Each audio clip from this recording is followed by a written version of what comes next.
Welcome back, ladies and gentlemen, to the In the 11 podcast hosted by myself, Brendan Griffiths. This is the podcast where we bring on people from all walks of the footballing world to show you what it truly takes to be in the 11.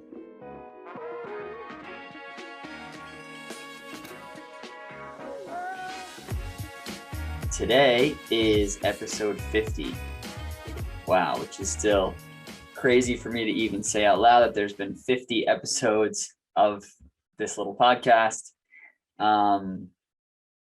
It's truly humbling. It's truly an amazing experience and an amazing accomplishment thus far to have recorded and produced 50 of these episodes of the In the 11 podcast.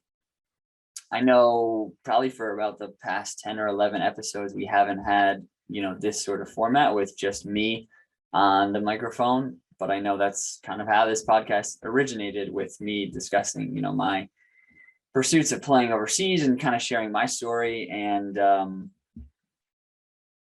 I felt like for this episode 50, with it being kind of such a big and monumental moment, that it was kind of fitting to go back to my roots and share a little bit about what this podcast has done, what it's all about, for any one of you who are new and maybe have listened to some of the interviews and want to get a little bit more context. This might be the perfect spot for you. So I started the podcast in 2020, and I had pretty much just been thinking probably a week or two previous that I was going to Germany to play for a club in Bremen, and I had signed a contract there after the fall and winter of 2019, where I had performed pretty well with my club in Darmstadt, Germany. So that was right when the pandemic hit, and then I wasn't able to go to Germany. Determined that wasn't really the best move to do right then, and lo and behold, that was the correct decision. And then it was something I always wanted to do. So I started a podcast, and I thought I'll talk about my career so far, my journey, share other people's stories as well, and just provide a platform, provide a community for people who are interested in what it takes to be a professional footballer, and maybe provide them a different path or a different blueprint of how to do it, besides just those big name professionals that you see on your TV week in and week out, and maybe what it's like for a lower league football to really chase this dream and to do it.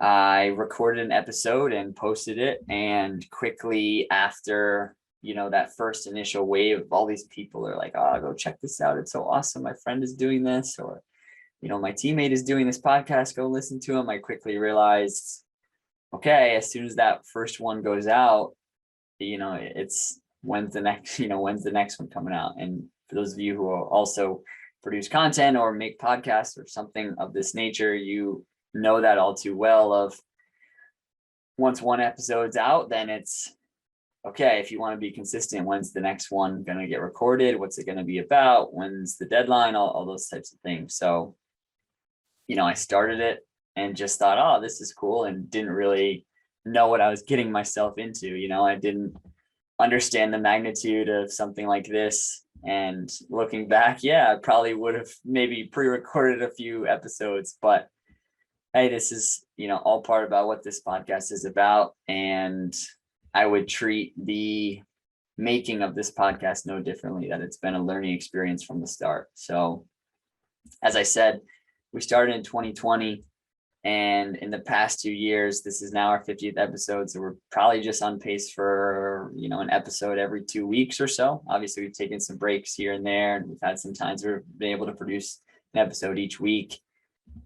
But it's been amazing. I was just thinking about it as I was setting up to record this. Like I don't know how this episode's going to go. I have a good amount to talk about here, but my life, the world has changed so much in the 2 years that I've done this podcast since I started it. I produced my first episode when no one really knew what the pandemic was. It just started, and everyone thought, okay, we'll stay in our house for a couple weeks and then we'll be able to go back to life as normal. And lo and behold, here we are recording this in 2022, and COVID-19 is still very much a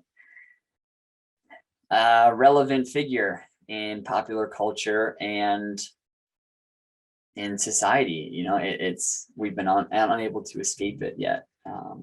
In addition to that, on a personal level, when I decided I wasn't going to Germany, I lived in the United States. I lived at home for the longest time that I probably ever had since before leaving college. And then I was in Denmark for a while, pursuing a professional contract in the midst of a pandemic where it was really kind of at its height a little bit. And now I'm back again, back at home.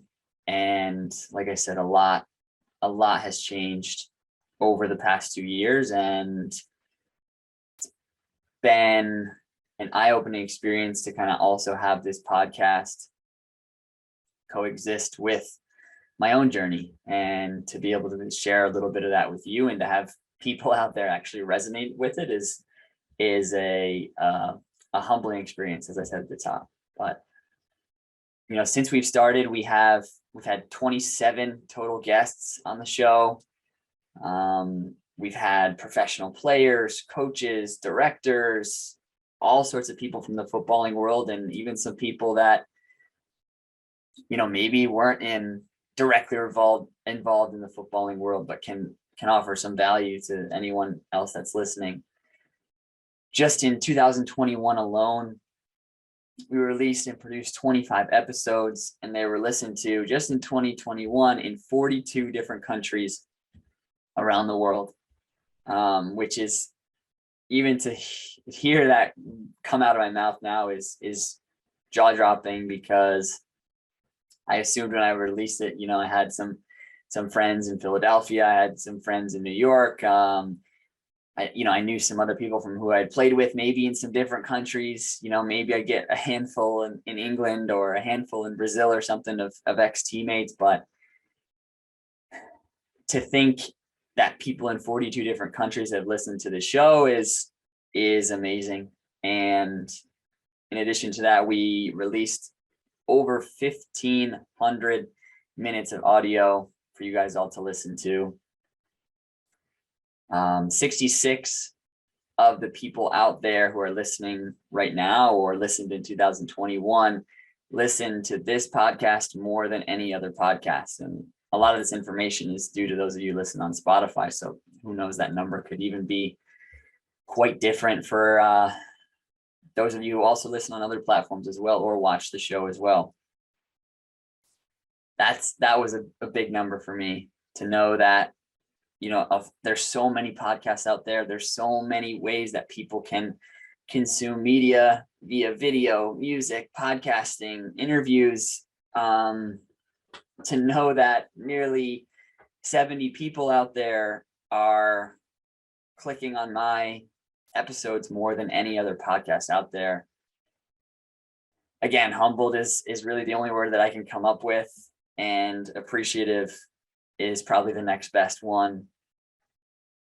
A lot of this was shown to me by those of you who sent me your Spotify Wrapped pages at the end of the year with my podcasts near the top or at the top, and the screenshots and the messages that I got. Was a truly awesome experience for me to have as somebody who puts a lot of work into this. And like I think I said in an Instagram post near the end of the year, I sometimes feel as if I'm not really doing anything. I work hard on this, and I want it to be great, and I want to produce a lot for you guys. But and I take time off, or when there hasn't been an episode in a while, or the episodes haven't done as well as I want them to. I get in my own head about it, and I'm like, oh, I haven't done enough. I haven't produced enough for those that have been with me since the beginning and listened to this. And seeing some of those numbers at the end of the year, it helped put things in perspective for me, and it helped me realize that what I am doing is reaching people, and I can just try to continue along that path and try and continue to provide something that people want to listen to. The podcast has grown it's evolved, it's morphed into something that, I'm not really sure I ever knew what it was going to be. Like I said, I started with a microphone and no clue how to really make a podcast or grow a podcast. And here we are 50 episodes later with all those numbers that I just mentioned previous, with the opportunity to speak to amazing people, speak to professionals, players who have had experiences that some of us couldn't dream of or I haven't dreamed of, and to hear their stories and also to give them a platform to share their stories is, I didn't foresee that this podcast was going to become this. I didn't know what it was going to be. To have the opportunity to work with brands like Mystery Sport to try and provide cool soccer jerseys to all of you guys as well, to have the channel, just, the YouTube channel, the Spotify, Apple channel grow, have people rate and review it. It's something that you hope for, but you never really know when you start something like this if that's going to come to fruition, and it has. I think, like I said a little bit ago, it's been unique to have this podcast, especially over this past 2 years, because personally, it's been a time of a lot of growth, a lot of change for myself, and to have this podcast as well, growing and changing alongside me has kind of been a unique juxtaposition of those two stories. The podcast has produced some of the most inspirational moments that I can remember having, to share with you what it was like when I first landed in Denmark and tell you that story, and to hear other footballers who have been through similar things to me or even more difficult hardships than me, and to hear how they did it and kept pursuing and pushing on was an amazing thing to me. Players like Aramis come to mind, battling cancer. Players like Chase come to mind, who had an injury that doctors had said they rarely had ever seen. He had to almost teach himself how to walk again. So many players, players like Jacob Bushway, who was desperately wanting a contract while waiting in his basement, and not playing for a team, and thought, is it time to give it up? And now is a captain of a huge club in Finland. And Sito, and so many friends that I've had on the podcast as well, that I've got to share their experience with you all. And I know them on a personal level, Eric Espinoza, Austin Hudlow, Lucas Sarno, Anthony Lopez, and more that I'm probably forgetting. To have my mom on as well, to give you a perspective of what maybe I was like, besides just the player, besides just that hyper motivated guy that you saw coming on the podcast telling you how to be a professional. Again, I sometimes I'm at a loss for words when I'm doing this episode, because just even reliving it all, it's amazing. It really is amazing. It's been, such an inspiration for me to share the stories, but also to hear those of you out there who listen that react to it. I've had players that have reached out to me and thanked me for sharing, and asked me questions and asked me for advice. And that was amazing, again, for me to have that. I started with just the idea of trying to share a story, and I didn't realize that it could maybe be that much of a help that people would seek out advice from me, because I was a player who didn't really have a lot of people to turn to or have a lot of people to ask how to do this. I just kind of had to go and do it and figure it out. And I'm still doing that. I'm learning from the players that I interview. How did you find a club? How did you stay strong? How did you do a number of things to maintain yourself at a high professional level? And for me to be able to pass along some of my wisdom to a younger player was a unique experience that I definitely don't take for granted. And I'm grateful that those of you who've reached out, trust me, and anyone who listens, you're more than welcome to to shoot me a message about a question that you might have. The podcast has kind of been my therapy, I think, at times.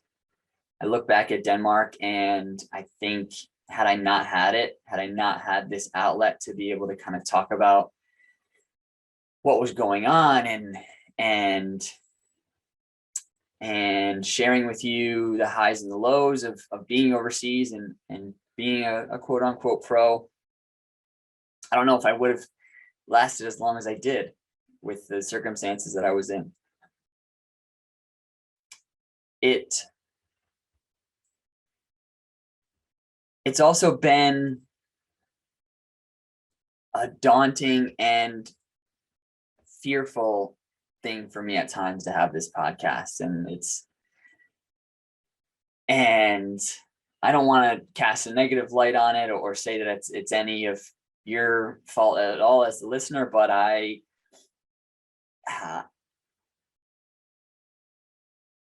often felt like when I wasn't posting or when I wasn't, when I chose to leave Denmark, like that was big for me because I felt like I had the support of my friends and my family, but I hadn't shared it with you guys. And I had made myself out to be this guy that was going to do whatever it took to just become a professional and was showing you how to do it and was showing you the story. And I didn't know how that was going to go over. I thought many would say that I'm just quitting and I'm giving up and that I was going to let a lot of people down by doing that. And so in some ways I kind of hid from this podcast a little bit. That's why when I posted the episode about when I left Denmark, I didn't post for a while and I kind of stayed away from it because I was scared. I didn't know. And looking back on it, that was one of the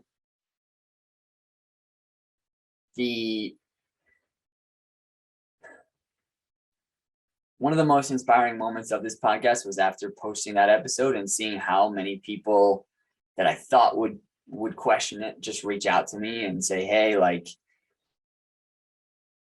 I don't know what you're going through, but I can understand, I can sympathize with you, and I can support your decision. And no one was angry or upset with me, or at least that showed it. So it hasn't always been where, from start to finish, where I've loved every second of the podcast. Like I said, it's been daunting for me at times. I've been almost afraid of it. I've almost been afraid of the audience that I've now created because I branded myself as this guy who was, as my former coach said to me, he said, you kind of portrayed yourself as this grind mode guy and that's all you were. And that's not who I am. It certainly can be an element of who I am, that I know how to work hard and I know how to grind and sacrifice for things that I want, but it's not the whole picture. It's not everything about me. And to change that brand and change that persona kind of on a dime was necessary, but it was a big risk. I didn't know how it would be perceived. And here we are, still people are listening, still people are enjoying it. So I guess it paid off. I haven't really, like I said, the past 10 plus episodes, it's been a lot about sharing other people's stories, and I haven't really shared what's going on with me or my story and my journey. And that's kind of deliberate, just because I've needed time. I knew if I was going to come back to the podcast in this way at all, that it wouldn't be the same as before. It wouldn't be that grind mode guy that's just going to show you that it just, you pedal to the metal and you push on even in the face of pain or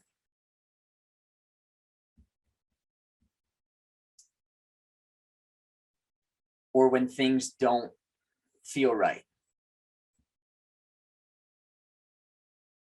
Me taking the time away I've learned a lot about myself. I've pushed myself to be uncomfortable and to grow. I've learned that I love the game of football. a lot.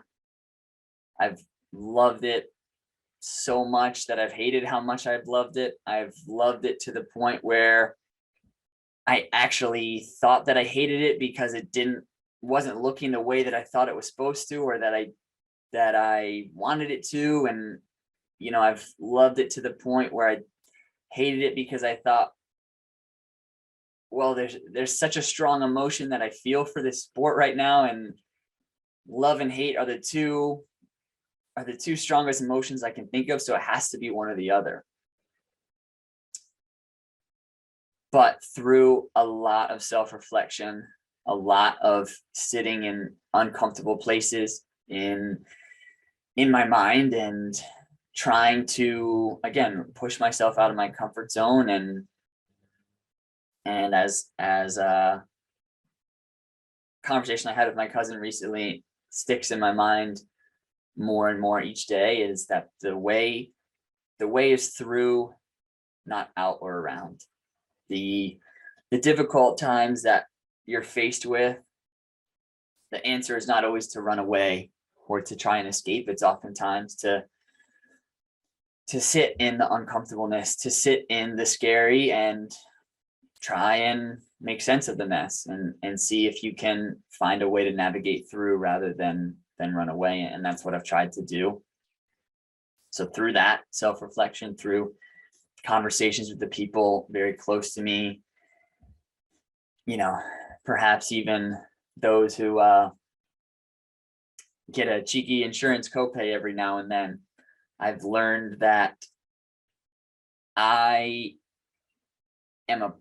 a person that's completely separate from the game of football. I heard Eric Dyer say something on a podcast recently that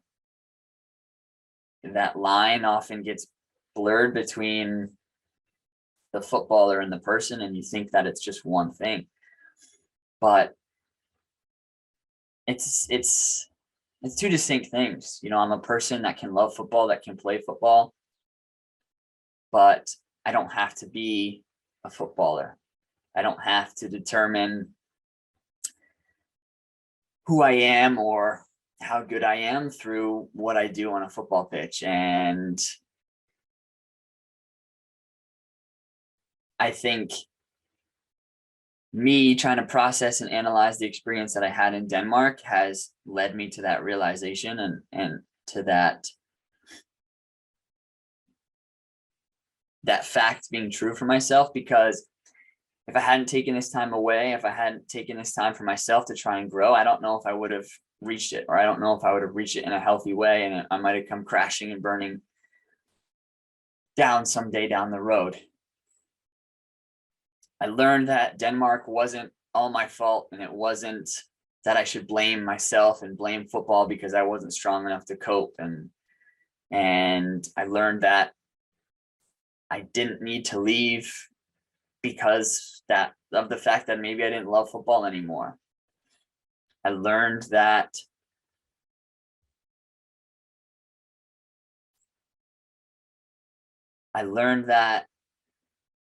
with this space that has given me the clarity to see that maybe moving to a foreign country where I knew no one and was isolated from my support system in the absolute height just about of a global pandemic was not something that was my fault or football's fault. And there's really just no one to blame at all. It's no one's fault.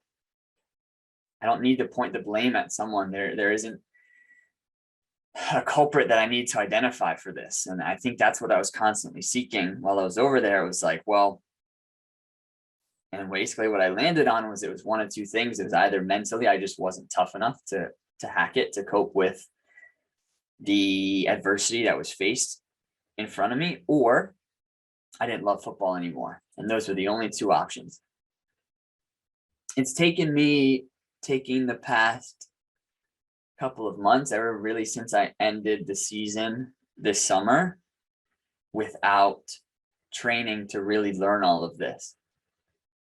I've taken time away from the game.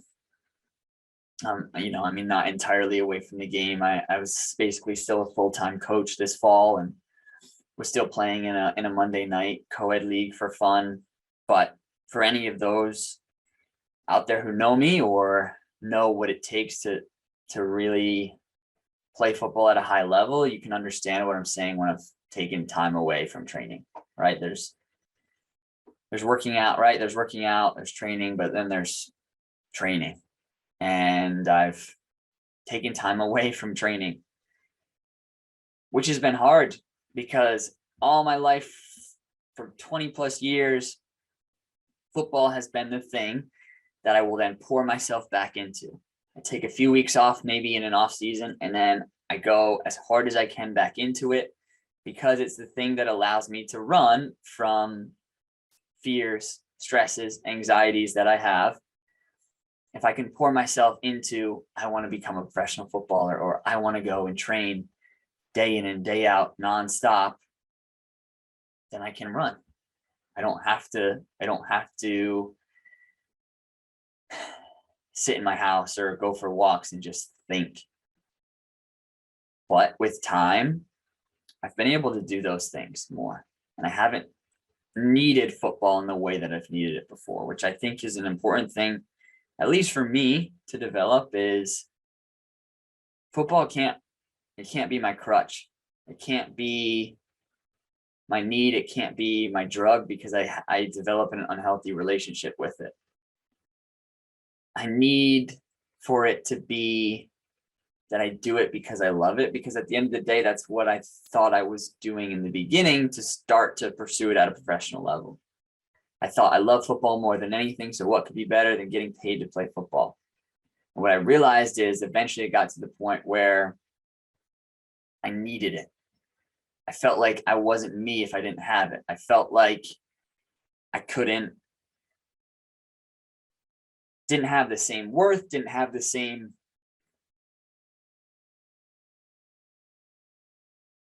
sense of peace, didn't have a lot if I didn't have football. And so the space away, the time I've given myself, the space, it's shown me a lot of those things. And it's allowed me the opportunity to figure out who I really am, who I want to be, and how football ties into that. I very well may try and play football at the highest level I can again. I may coach football. I may become a college coach, an academy coach, a private trainer, a professional coach. I may open a restaurant.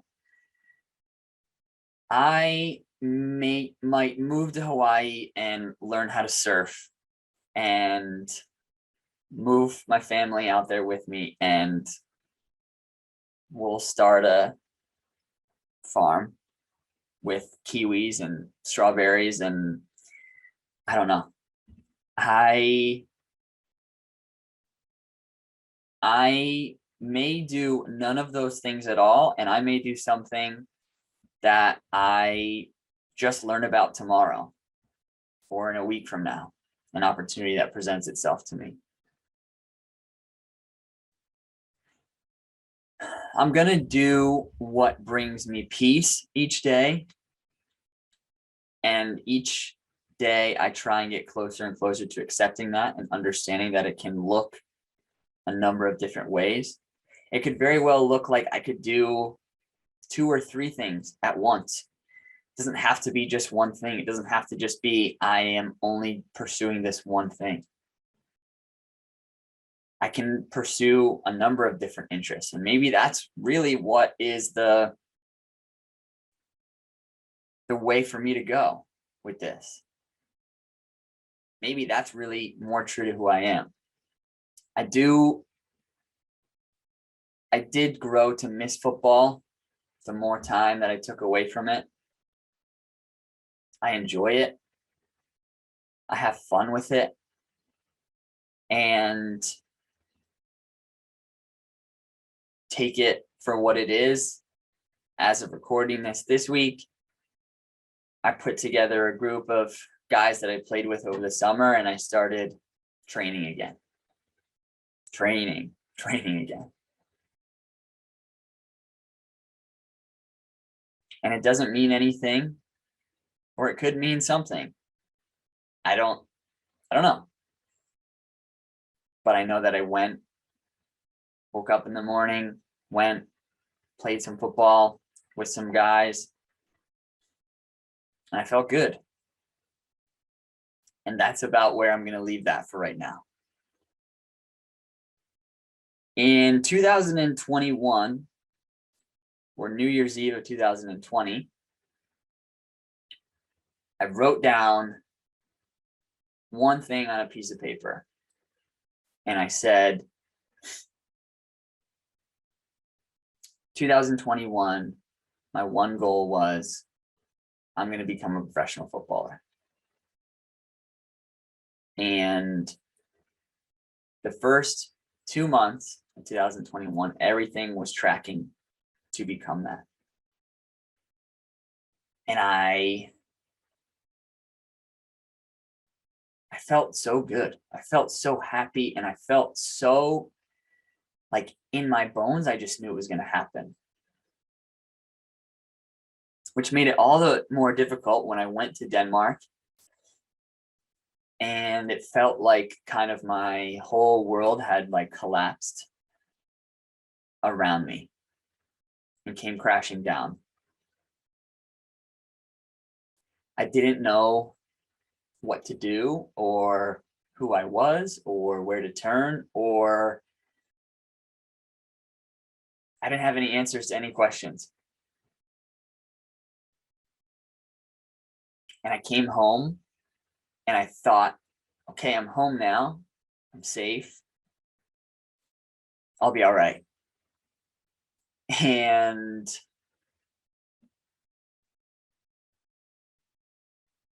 I probably wasn't for a long time, and I still don't know if I totally am.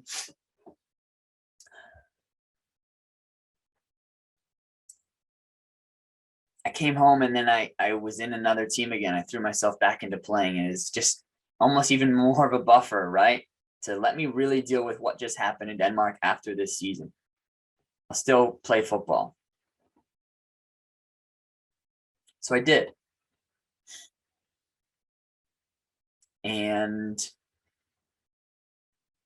played football, and then I went on vacation at the end of the week, or at the end of the season. I went on vacation, moved my sister into her apartment in Charlotte, and I came home. And the next day, everything hit me like a ton of bricks. Probably one of the hardest days that I can remember in recent history. So from that day forward, I don't know if I know the exact day. I think it's probably like August 4th. From that day forward has been a process to try and grow that has often looked very ugly, has looked very unlinear. It's not been pretty at times. But I've done a lot of growth, and I've learned a lot. And I wanted to come on here and share all this with you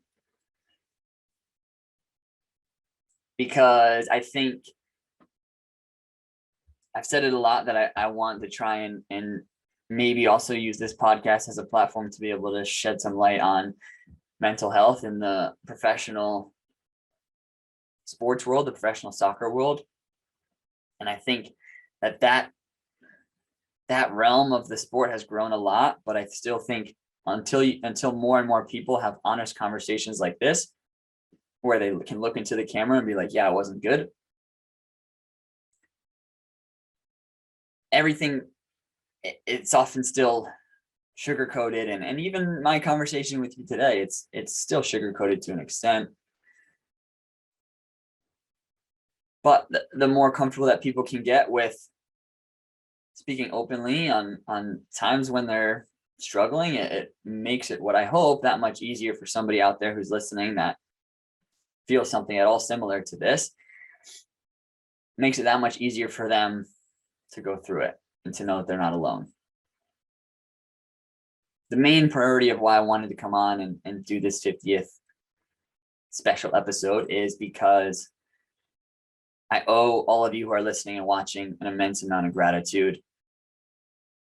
I owe you a lot of the success of this podcast, a lot of the growth of this podcast, and the growth of myself along with it. You guys have been along for the journey of the past 2 years for a lot of what I've gone through and a lot of where I've been at. And that's a humbling experience that people out there listen to that. So I would urge you and encourage you to continue to stay tuned to the episodes upcoming. I've got some great player interviews that are loaded in the docket, ready to come out for you all to experience their stories and their journeys. I've got exciting ideas for what's to come in this new year. I hope to see the community grow more and more with each episode that we put out, with each day. And I'm excited to see what I might do.